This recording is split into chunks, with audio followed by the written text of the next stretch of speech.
They have only been training as a team for 2 years, and already they rank 12th in the world of women's hockey. They're not expected to win at the London Olympics. But as the underdog, the women's South African Olympic team is turning heads with its recent wins over Great Britain and Belgium. I want to tell South Africans to watch out for their hockey team, both male and female.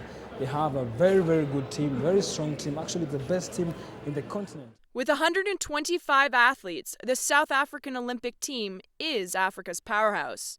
Compared to competitors like Kenya with only 47 athletes, Morocco with its 67 entrants, and Rwanda with only 6, the South African team is dominating the Olympic demeanor on the continent. But they're still lagging laps behind the 532 athletes competing on behalf of the United States. Team South Africa has grown from strength to strength since rejoining the Olympic movement in 1992 after being banned for 3 decades due to apartheid sanctions. Chad Lacroix is a medal frontrunner. He is the Commonwealth Games champion and record holder in the 200-meter butterfly. I think I'll be top 8 heading into Olympics, which will set me up nicely for the 200 fly. Chad isn't the only optimistic South African athlete. Sifiso Nlapo broke his neck in a training accident in 2009. Fully recovered, he is now representing his country for the 2nd time.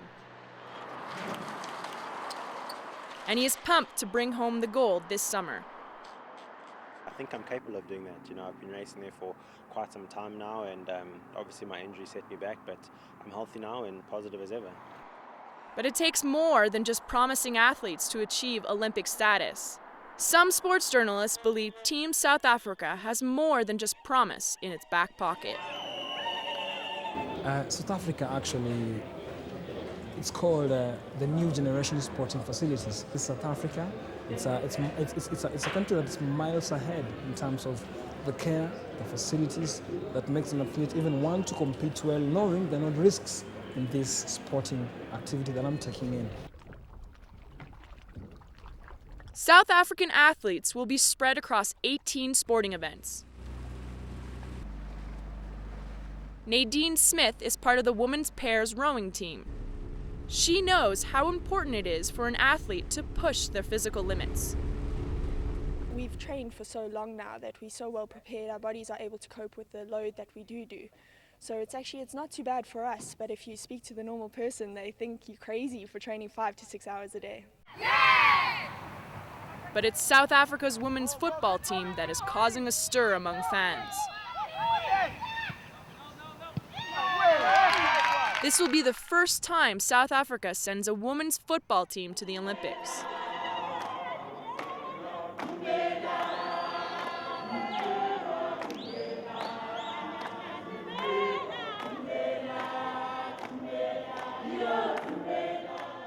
I must say today it's a historical day in terms of the history of women football in this country. For the first time, a women team qualify for the Olympics. Not only for South Africa, but for the southern region.